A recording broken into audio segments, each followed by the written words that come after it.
Mes chers amis, bien bonjour. Déesse ctognienne, infernale, féroce, incarnation d'une forme de justice et de vengeance en même temps, et redoutée tant par les dieux que par les humains, les Erinyes sont des divinités liées au châtiment, notamment par rapport à la famille, et que l'on retrouve dans un certain nombre de mythes. Les Erinyes sont également liées au royaume souterrain, où elles continuent à châtier les âmes, notamment des âmes des criminels qui le méritent, et elles les poursuivent également d'une certaine façon. Dans cet épisode, je vous propose justement de découvrir ces divinités assez ambiguës, qui sont à la fois vengeresses et incarnations d'une forme de justice, et présentes dans beaucoup de mythes grecs, notamment avec les grands héros que nous connaissons. Mais à côté de cela, on se rend compte qu'elles sont peu connues tant dans la culture populaire que dans l'imaginaire collectif. Divinités anciennes, les Erinyes ont des origines assez obscures. En effet, dans les sources, notamment provenant des auteurs antiques, et notamment des auteurs grecs, on peut dégager plusieurs pistes concernant, on va dire, les parents, entre guillemets, des Erinyes. D'après Hésiode, les Erinyes sont les enfants de Gaïa et d'Ouranos, notamment quand celui-ci féconde Gaïa quand il est émasculé. Plus tard, l'auteur donne une version assez différente, puisqu'il attribue la naissance des Erinyes à la déesse Discorde. Chez Échille, ces divinités sont les enfants de Nyx, un peu au même titre que les Moires. D'ailleurs, cette version est également reprise par Virgile chez les Romains. Donc on voit que certaines versions de la naissance des Erinyes sont très souvent reprises, et la version où elles sont les filles de Nyx sont la plupart du temps celles qu'on privilégie, avec celle notamment, la toute première énoncée par Hésiode. D'après Sophocle, les Erinyes sont les enfants de Gaïa, mais non pas les enfants de Gaïa avec Ouranos, mais les enfants de Gaïa avec l'ombre ou avec les ténèbres. Qu'on voit très bien qu'au travers de ces différentes hypothèses que je vous énonce, on n'est pas très sûr de la naissance des Erinyes. On sait déjà pas trop dans quelle catégorie ou avec quelle déesse ou dieu on peut les rattacher concernant leurs origines pures. Apollodore, quant à lui, va reprendre la première hypothèse d'Hésiode, à savoir que au moment où Ouranos est émasculé, ces dernières naissent de son sang. Ce n'est pas Gaïa qui les met au monde, mais c'est l'océan, le dieu océan. Donc, qu'est-ce qu'on peut se dire quand on entend toutes ces hypothèses? C'est qu'on n'est pas vraiment sûr en fait de comment les Erinyes sont nés, et les auteurs eux-mêmes ont du mal un peu à savoir justement les origines mêmes de ces dernières. Épiménide, lui aussi, va rajouter un peu son hypothèse à la chose, puisqu'il en fait les enfants de Chronos et d'Évonimée. Évonimée, c'est une déesse qui a été également l'amante de Chronos. Donc on voit très bien que on attribue aux Erinyes des origines très anciennes, mais il y a une part un peu d'obscurité concernant vraiment les parents de ces dernières, et les auteurs grecs, au fil du temps, vont essayer de mettre en avant certaines hypothèses. Le fait qu'elle soit fille de Nyx déjà fait partie, la plupart du temps, des hypothèses qui sont retenues, et le fait que ce sont les filles de Gaïa et de l'ombre, ainsi que les filles de Gaïa et d'Ouranos sont les plus retenues parmi toutes celles que je viens de vous exposer. Donc on voit qu'il y a une espèce un peu d'interrogation autour de ces origines. L'apparence des Erinyes est avant tout une apparence assez chimérique, un peu comme on le voit pour Méduse ou pour d'autres créatures, et cette apparence un peu chimérique, comme beaucoup, on va dire, de représentations de ce type d'antiquité grecque, est avant tout destinée à faire peur, mais également elles peuvent représenter une forme d'avertissement quand on a un peu le malheur, et c'était le cas pour Méduse, rappelez-vous, quand on a le malheur un peu de s'éloigner ou de bouleverser un ordre établi. Les Erinyes sont un peu les garantes d'une forme de justice, elles sont le garant un peu de l'ordre social. Ce n'est pas pour rien qu'Héraclide va les baptiser d'une certaine manière de ministres entre guillemets de la justice, parce qu'elles sont l'incarnation de cette justice, mais ça va être l'incarnation de cette justice féroce, dévastatrice, assez primitive justement, et c'est ce qui fait que quand on a le malheur de contrarier cet ordre on va dire établi, cet ordre social, mais on peut justement avoir cette image d'anciennes divinités infernales qui peuvent nous tomber dessus. Quand on représente les Erinyes, il y a diverses, on va dire, représentations, mais la plupart du temps, on va les représenter sous forme de femmes ailées, à la peau sombre, très souvent, avec des yeux pleins de sang ou suintants. Donc on peut s'imaginer que ces descriptions sont essentiellement représentés soit sur des vases, soit dans les textes. Donc là, ça va être une représentation générale que je vais vous donner, mais concrètement, partez du principe que c'est destiné à faire peur et à effrayer. Et ses yeux sont également menaçants. Leurs cheveux sont hérissés de serpents, et ces serpents vont se retrouver également sur leur corps, sur leurs bras. Un peu, on peut se l'imaginer à la manière de Méduse. Donc on peut les rapprocher de ces créatures un peu infernales, représentatives un peu de ce qui se passe quand le caractère assez infernal que peut représenter ce détournement justement de l'ordre établi. Ils représentent également vêtus de robes sombres ou de jupes assez courtes et portant également des bottes. Donc on voit que on cherche à leur donner un caractère féminin malgré ce caractère infernal. Les serpents, comme je vous l'ai dit, sont présents sur leurs bras pour châtier, pour fouetter bien sûr.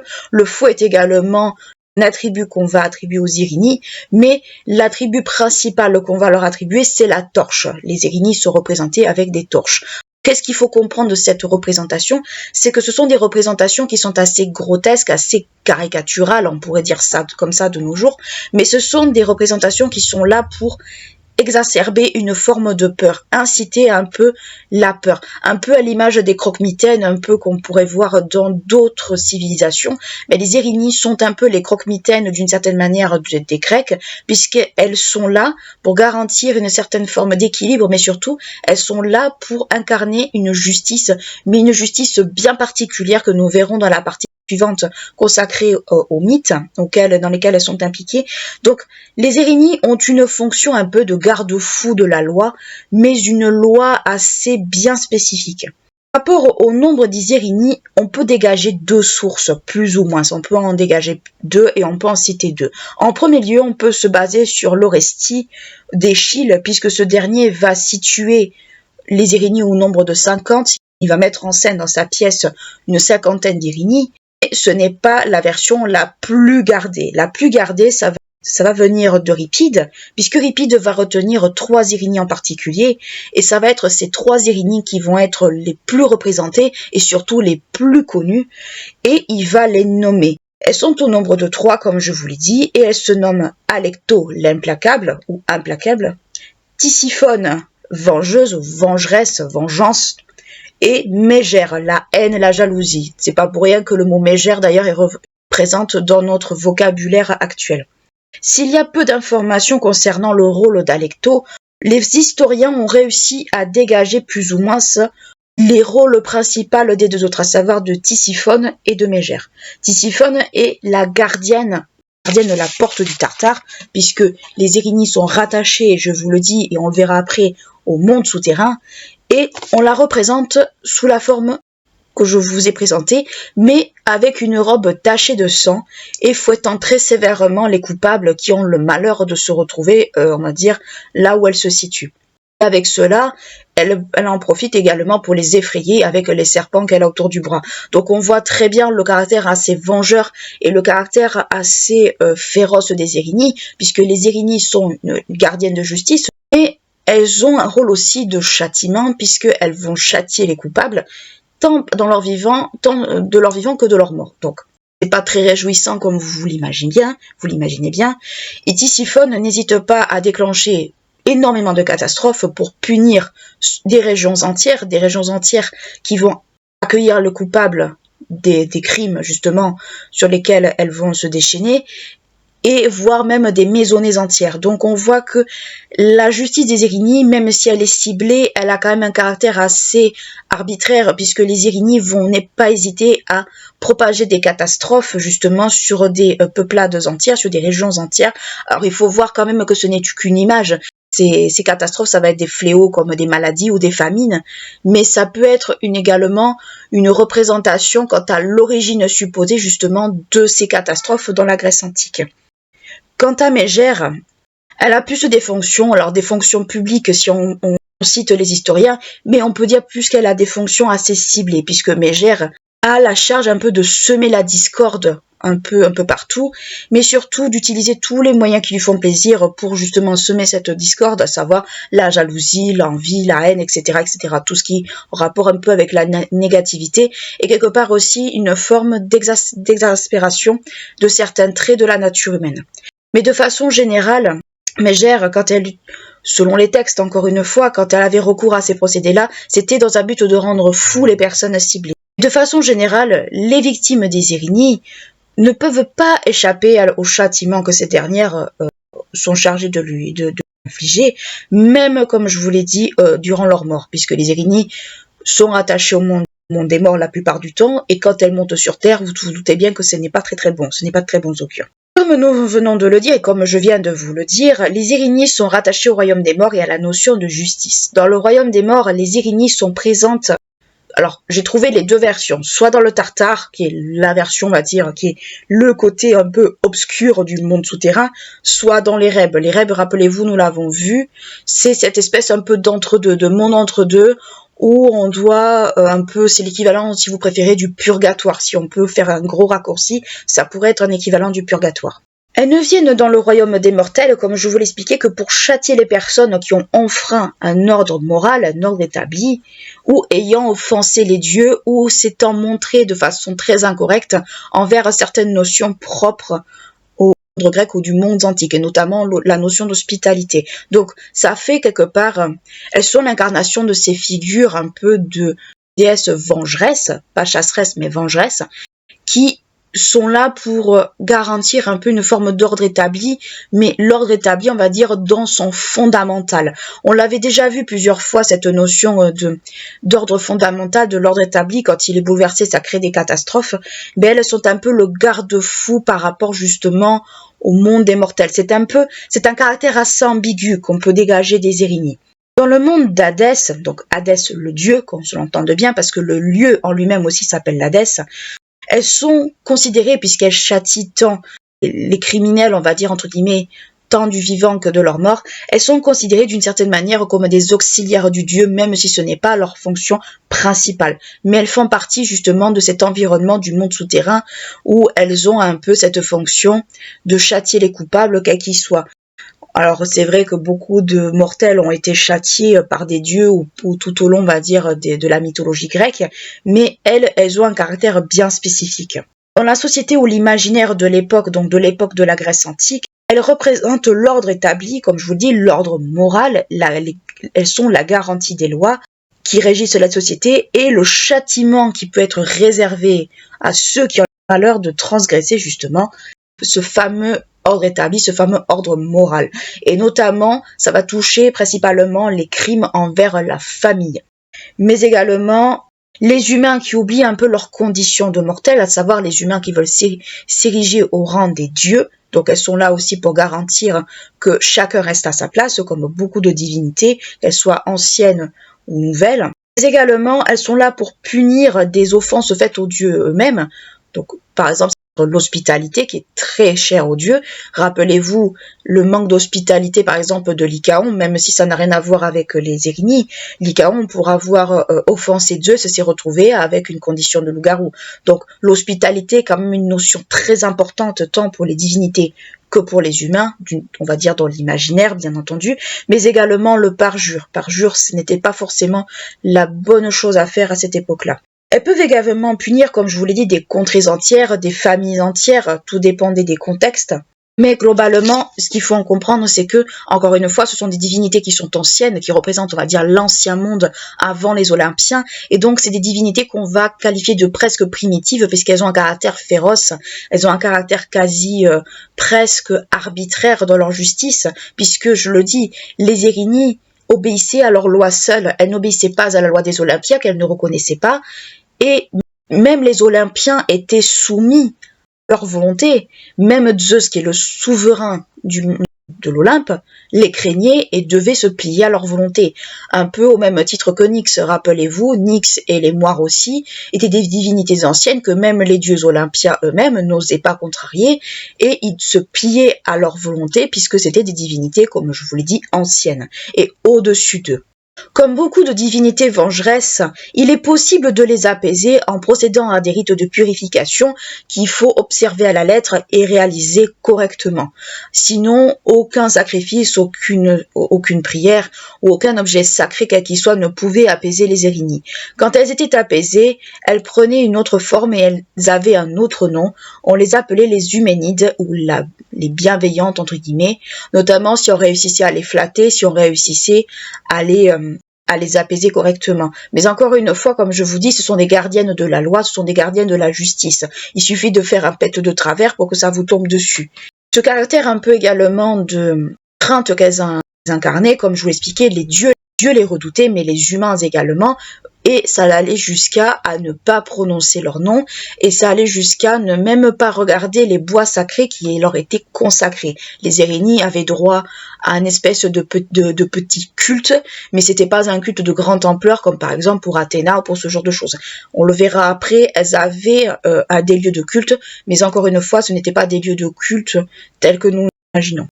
Par rapport justement à cette notion de déesse vengeresse, alors c'est vrai qu'il y en a énormément de déesses vengeresses, mais si on regarde un peu de l'autre côté, par exemple dans d'autres civilisations, on retrouve un peu l'équivalent des Érinnies chez les Romains, puisque ça va être ce qu'on va qualifier chez les Romains des furies. Donc ce qu'il faut comprendre, c'est que les Érinnies incarnent un peu, alors elles sont un peu entre les deux, elles sont garantes d'une certaine forme de la base de la civilisation, telle que les dieux aux Olympiens l'auraient établi, mais elles ont cette espèce de caractère également d'ancienneté, puisque ce sont des divinités assez anciennes, assez primitives, et ce sont des divinités qui ont une fonction bien déterminée, qui sont reliées à la justice, mais à la justice, on va dire, qui va toucher une catégorie de crimes, et qui va toucher une certaine forme, on va dire, de bouleversement de l'ordre, et je le redis. En fait, ce qu'il faut comprendre des Érinnies, c'est que elles sont les garantes de la base de la civilisation. Beaucoup de divinités le sont, mais elles le sont peut-être encore plus, puisqu'elles vont châtier les mortels qui ont commis des crimes envers la famille, et quand je dis crimes envers la famille, c'est patricide, matricide, les 3/4 du temps, elles vont châtier les offenses faites aux dieux, et je me répète, mais c'est très important d'avoir ça en tête, comme par exemple l'hospitalité ou ce genre de choses, et ce sont des notions qui sont la base de la civilisation antique, même la base de la civilisation grecque, et ce sont, on va dire, les premières bases, les premiers piliers justement de la société humaine de façon générale.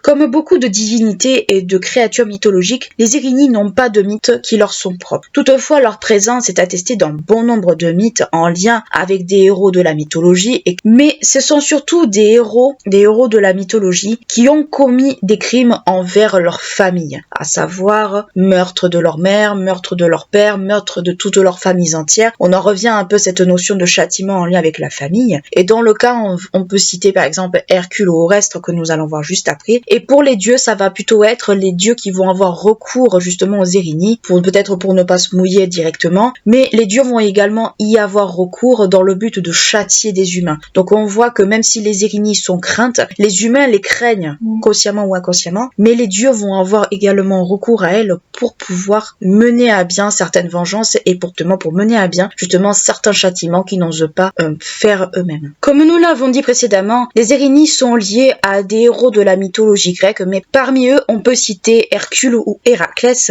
qui, sous un coup de folie provoqué par Héra, assassine sa femme Mégare, ou Mégara si vous préférez, et ses fils. Ce dernier est alors purifié par le roi Thespios, donc on voit que la purification est possible dans certains cas. Penthésilée, lui aussi, parvient à être purifié par Priam, car il a ôté la vie de sa sœur par accident. Donc on voit, ne serait-ce que par ces deux exemples, que ce sont des crimes envers, encore une fois, la famille. Si nous venons de voir à travers ces deux exemples que dans certains cas les criminels ou du moins les héros peuvent être purifiés par un tiers qui a la connaissance justement des rites de purification, ce n'est pas toujours le cas malheureusement. En effet, si on prend l'exemple de Médée qui a assassiné son petit frère, elle se voit refuser cette dernière la purification par Circé, la fameuse magicienne que l'on retrouve par exemple dans l'Odyssée et dans bien d'autres mythes où cette dernière pour se venger va transformer en monstre certaines personnes. Dans un cas assez particulier, où si cette fois c'est Tisiphone qui est présente, qui se manifeste directement, on peut citer un cas, on va dire, assez bien ciblé toutefois, qui est le cas de Éthéocle et Polynice. Pour ceux qui ont lu Antigone, vous voyez parfaitement de qui il peut s'agir. En effet, Tisiphone va pousser la jalousie et la haine des deux frères au point que ces derniers vont s'entretuer. Toutefois, si Éthéocle et Polynice ne sont pas les seuls, on va dire,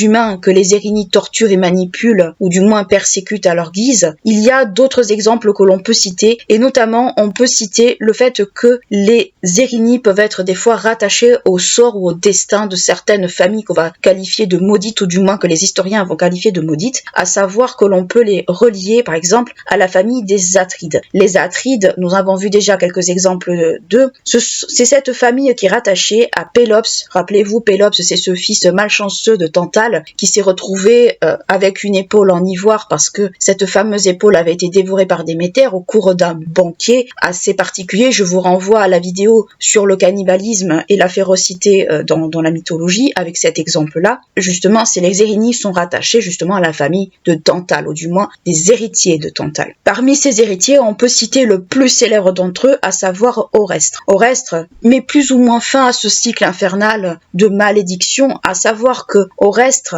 dans un premier temps, a assassiné sa mère Kythesmètre avec son amant Égiste. Donc Kythesmètre a assassiné le père de Orestre, à savoir Agamemnon, le héros de la guerre de Troie, qui est revenu justement de Troie avec Cassandre. Rappelez-vous, nous avons déjà abordé le cas de Cassandre, mais ce dernier va être assassiné par son épouse, parce que cette dernière craignait que Cassandre ne la remplace en tant que reine. Ce qui était un coup de folie, de jalousie. C'était une espèce de complot entre son amant et elle. Et justement, le fait que la mère de Orestre ait décidé d'assassiner son époux, Orestre, lui, va décider de venger la mort de son père, à savoir en assassinant donc sa mère et son amant. Ce crime est donc considéré comme un matricide, mais c'est un matricide un peu particulier puisque c'est un matricide qui a été un peu poussé par Apollon. Donc on voit que les dieux ont quand même, d'une certaine manière, eu un rôle dans cet assassinat. Alors on peut se demander justement, si on suit un peu le mythe, est-ce que le fait que Apollon ait poussé Orestre à assassiner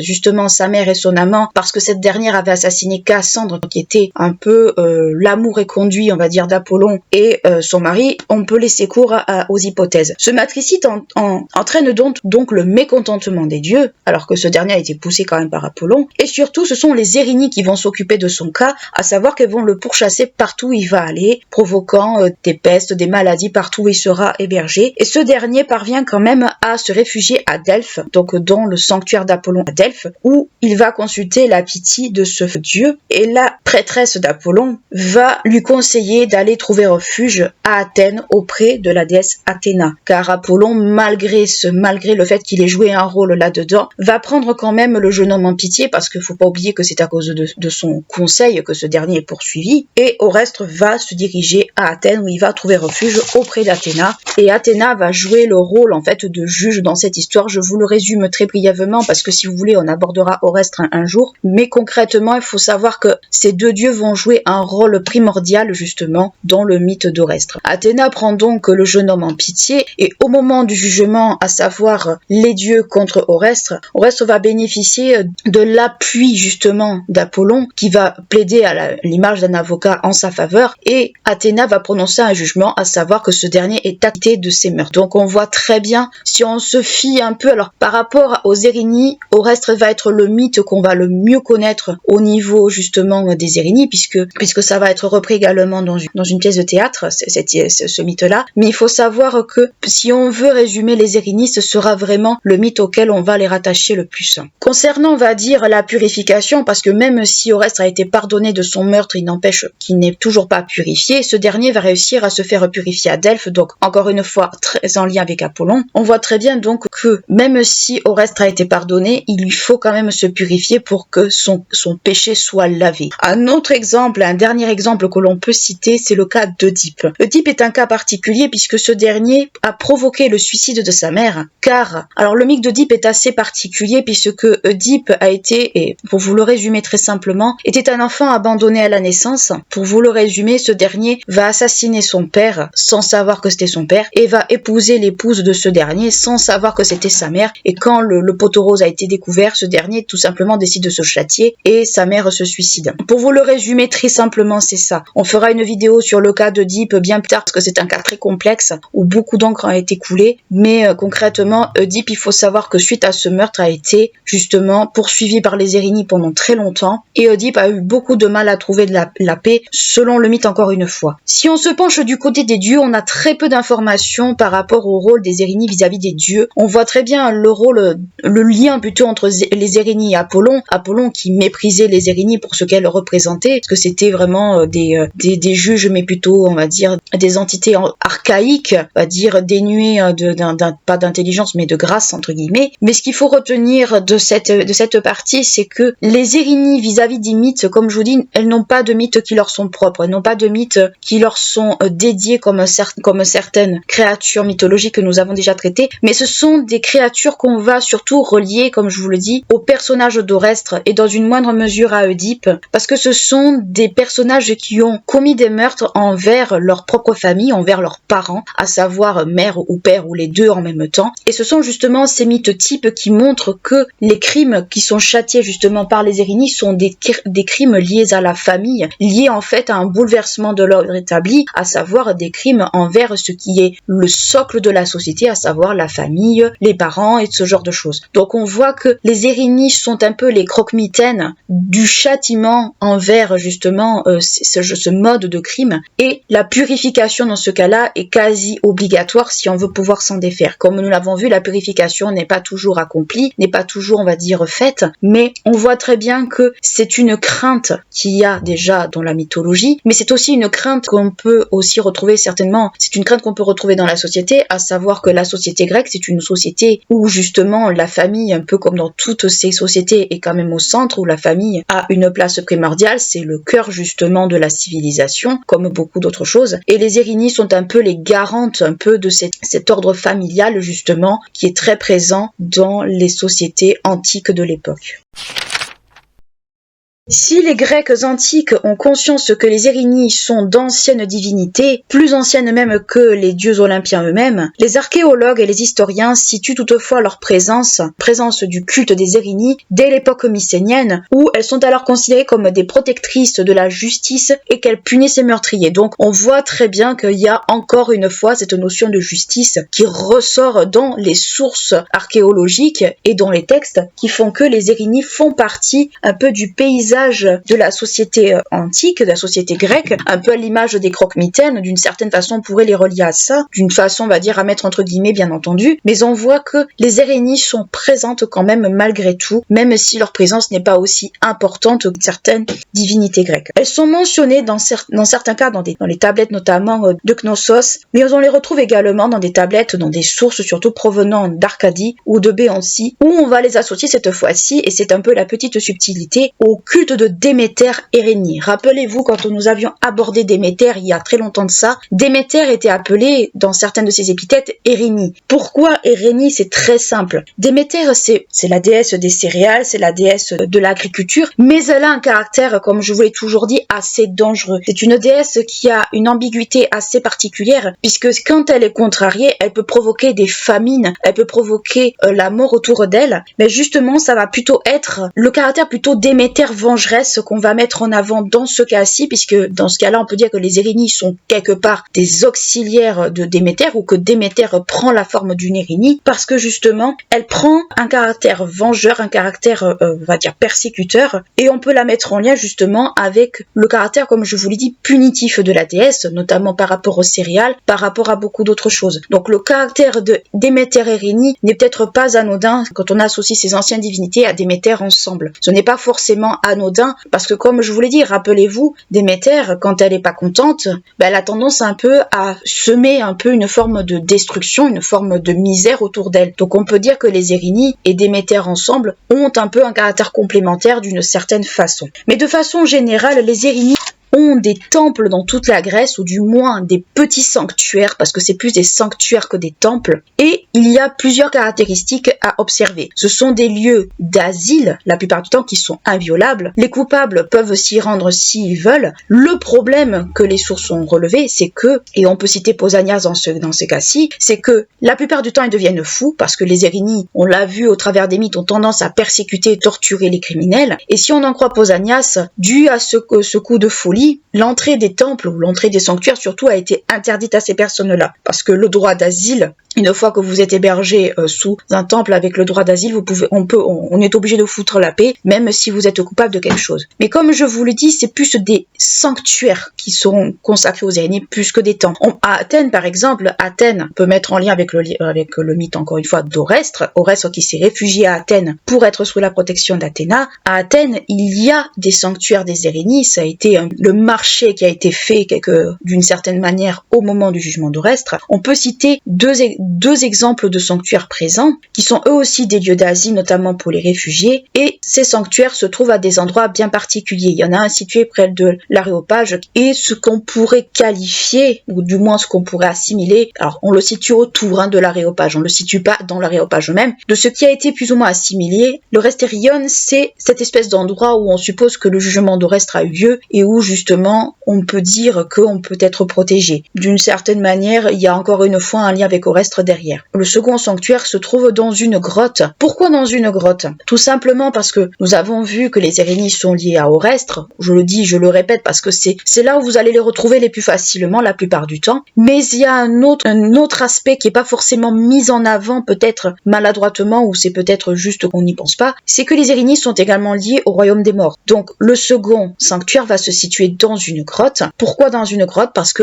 pour les anciens Grecs, les grottes étaient des moyens d'accès au royaume souterrain d'Hadès. Donc on essaie de faire un lien à Athènes entre la place où a été jugé Orestre, mettant fin à ce cycle infernal de famille maudite, de malédiction au sein de sa famille, un jugement qui a été trouvé avec ces anciennes divinités, mais également on va faire un lien avec le monde souterrain dont elles sont supposément originaires. On essaie de rendre les Érénies le plus calme, et on essaie de se les mettre dans la poche autant que l'on peut. Donc on voit très bien que Athènes a joué un peu sur les deux tableaux, sur les deux aspects que l'on connaît des Érénies au travers des sources. En Attique, de façon générale, on trouve un sanctuaire à Phila et un autre à Myrinos, et on en trouve également à Colonne, mais la particularité de celui de Colonne, c'est que personne n'a le droit d'y entrer, ou peut-être du moins le plus gros n'a pas le droit d'y entrer. Peut-être que le clergé, s'il y en a un, parce que je n'ai pas trouvé d'informations là-dessus, peut y rentrer, mais toutefois, c'est qu'on n'y rentre pas comme on veut. Sur le mont Cithéron, ça va être une Érénie en particulier qui va être mise en avant, à savoir que ça va être Tisiphone qui va avoir son propre sanctuaire dédié à elle, qui lui est consacré, et selon la légende, ce serait dans ce fameux sanctuaire où Oedipe se serait réfugié à un moment donné pour avoir un peu de tranquillité après son bannissement. Donc Oedipe,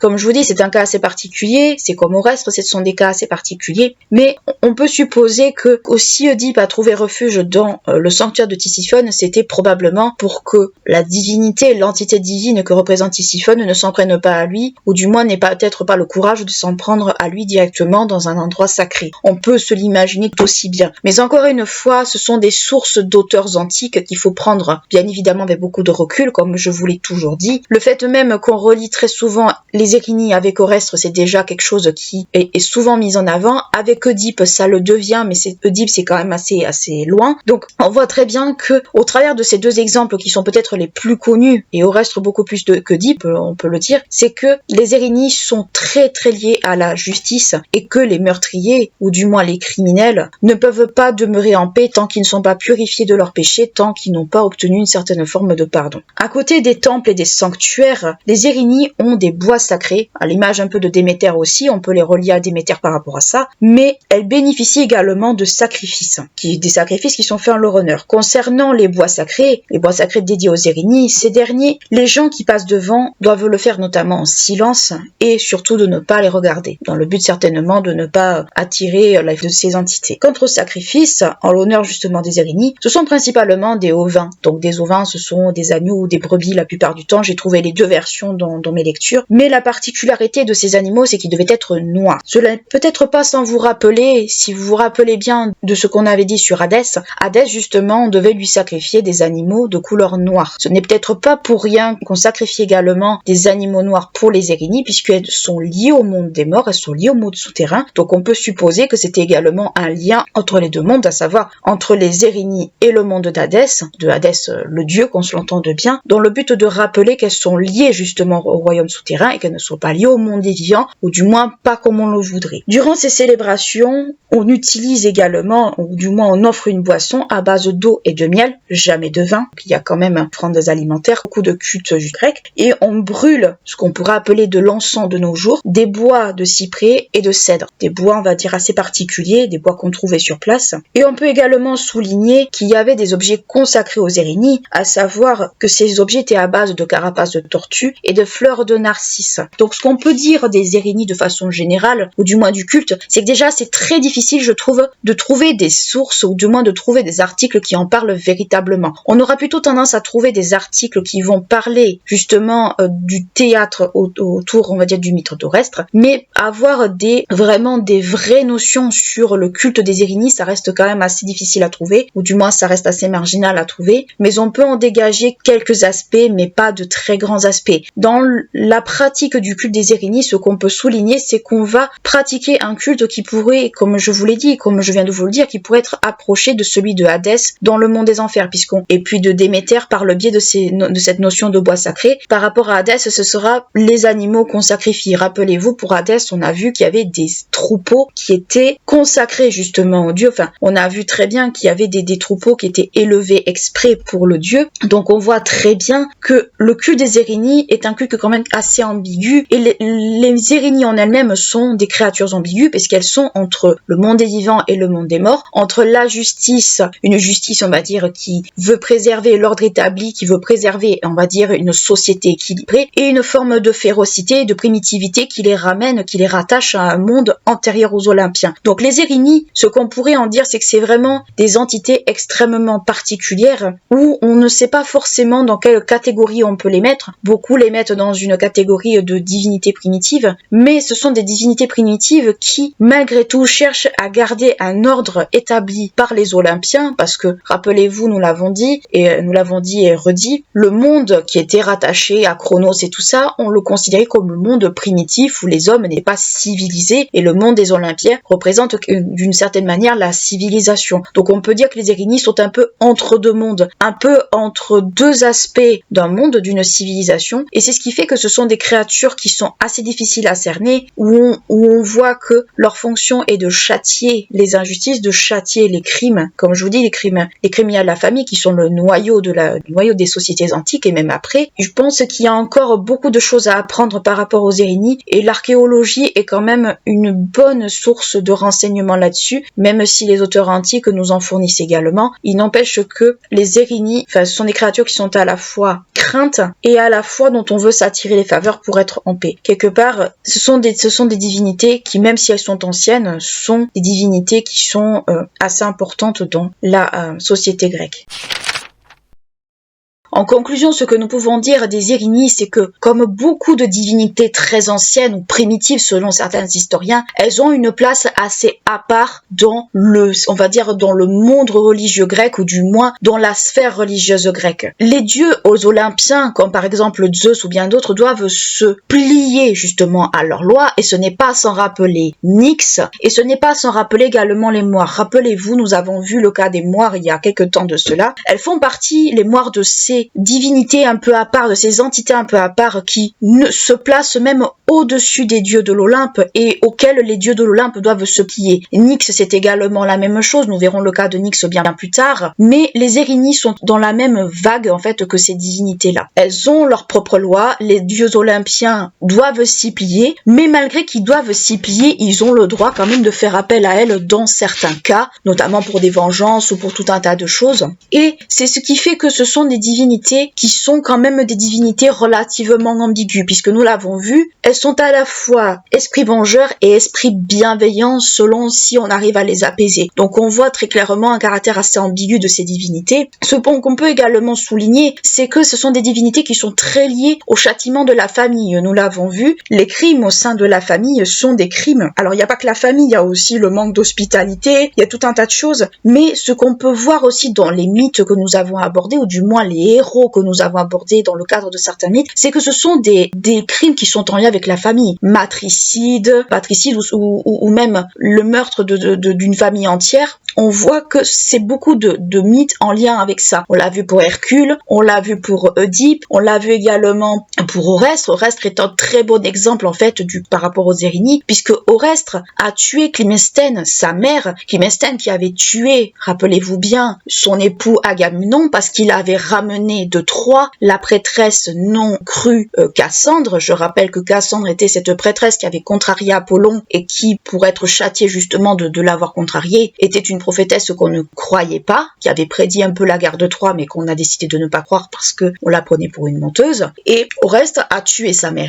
Il a tué sa mère et il a été poursuivi par les Érinnies. Alors le cadre en fait d'Oreste est assez particulier puisqu'il a été plus ou moins poussé par Apollon, nous l'avons vu, mais toujours est-il que les Érinnies se sont quasi acharnés sur lui. Il a fallu qu'il trouve refuge auprès d'Athéna pour que les Érinnies le laissent tranquille. Et Oreste a eu une forme de procès, il a été innocenté et les Érinnies ont eu droit à un culte à Athènes. Grosso modo, c'est ce qu'on peut dire du mythe que nous avons vu, ou du moins de la partie du mythe que nous avons abordé. Mais concrètement, les Érinnies sont énormément liées à cet esprit de vengeance, à cet esprit de châtiment, que ce soit chez les humains ou même dans le monde des morts. Je vous rappelle qu'elles sont liées au monde des morts, elles sont liées à l'Hadès, au monde souterrain, elles sont liées justement à ce cadre-là, et ce sont des divinités qui sont quelque part peut-être, et peut-être de façon assez maladroite, associées aux furies. Les Érinnies et les furies, selon ce qu'on peut en lire aussi, et selon les historiens, on a un peu le sentiment que c'est un peu la même chose. Il y a quelques différences quand même entre les deux, mais globalement c'est en lien avec cette notion de châtiment. La notion de châtiment là-dedans est très importante. Mais c'est une notion de châtiment, nous l'avons vu, qui est extrêmement liée à l'ordre établi. Le fait de ne pas respecter les lois de l'hospitalité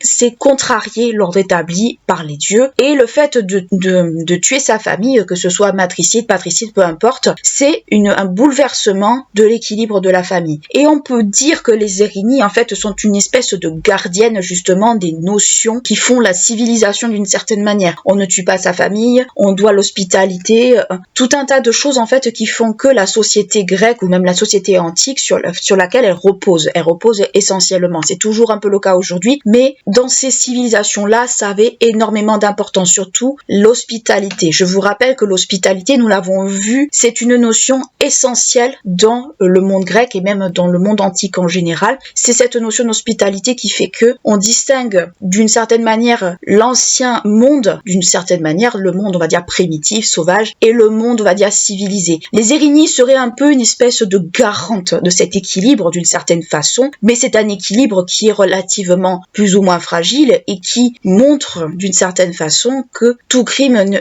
peut être châtié et tout crime est impuni, si on peut dire ça ainsi. C'est une forme, on va dire, de justice. On pourrait dire qu'elles sont un peu une incarnation d'une justice, mais d'une justice, on va dire, qui est assez ciblée d'une certaine manière. Donc on voit très bien que les Érinnies sont une incarnation de vengeance, de justice, mais avec beaucoup d'ambiguïté. On peut vraiment voir ces créatures comme une forme d'ambiguïté. Pareil dans les représentations. Les représentations sont assez chimériques. En fait, on les représente soit avec des ailes, soit avec des serpents. Et en fait, on voit que le caractère grotesque même de ces représentations sont une incarnation plus ou moins de certaines peurs. Nous l'avons vu avec Méduse, par exemple, ce caractère un peu grotesque montre que il faut, on va dire, avoir une image effrayante, une image presque un peu en décalage pour que justement on ait conscience de ces choses-là. Ça peut paraître un peu flou, ça peut paraître un peu bizarre ce que je vous raconte, mais concrètement ce qu'il faut comprendre, c'est que pour que l'image en fait de ces créatures impacte les mémoires, il faut qu'il y ait un caractère un peu effrayant, un peu monstrueux, un peu presque bizarre. Donc on l'a vu pour Méduse, Méduse est décrite de mille et une façons, mais on voit que pour des incarnations, on va dire, qui font peur, qui sont censées être, on va dire, une incarnation du désordre, on va utiliser justement ce genre de procédé. Voilà ce que l'on peut dire à propos des Érinnies. Les Érinnies sont très peu représentées dans la culture populaire, ou du moins pas suffisamment. Les seules représentation que j'ai pu trouver, c'était dans le jeu vidéo Hades, mais c'est vrai que c'est pas des créatures qu'on connaît le plus. Il y a une représentation des Erini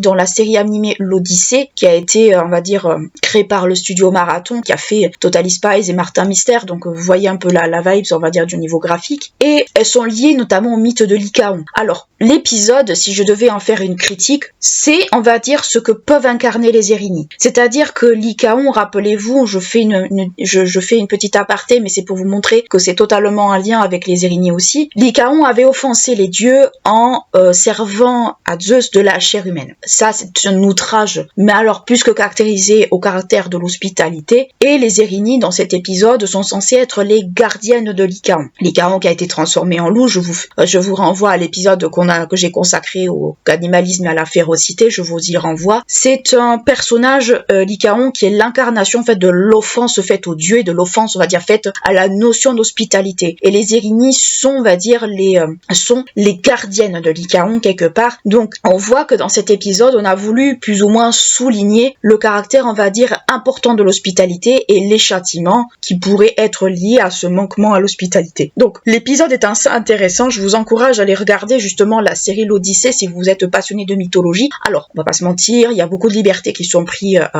avec justement l'Odyssée d'Ulysse. Mais à côté de ça, vous découvrez énormément de créatures mythologiques et surtout, quand on connaît un peu le contexte, on sait à quoi ça fait référence. Donc, l'épisode sur Lycaon, je vous conseille d'aller le voir parce que vous allez comprendre plus ou moins, alors de façon, on va dire, assez imagée, ce que les studios ont voulu créer. Mais globalement, c'est une bonne représentation des Erini, je trouve. Et surtout, c'est une représentation, je trouve, qui est assez fidèle d'une certaine façon, puisqu'elles sont là pour garder Lycaon, mais aussi pour châtier ceux qui ne respectent pas l'ordre et ceux qui ne respectent pas, on va dire, ce qui a été décidé. Donc voilà ce qu'on pourrait en dire, justement, par rapport aux Erini dans la culture populaire. Ce sont les deux seules représentations que moi je connais personnellement à propos de ça, mais globalement, on peut les attribuer à la fois comme esprit vengeur et esprit un peu de justice. Une justice qui est très ambiguë et très ciblée d'une certaine manière. J'espère en tout cas que l'épisode vous aura plu, vous aura intéressé, que vous aurez découvert justement ces divinités un petit peu particulières, mais qui font partie un peu de certains mythes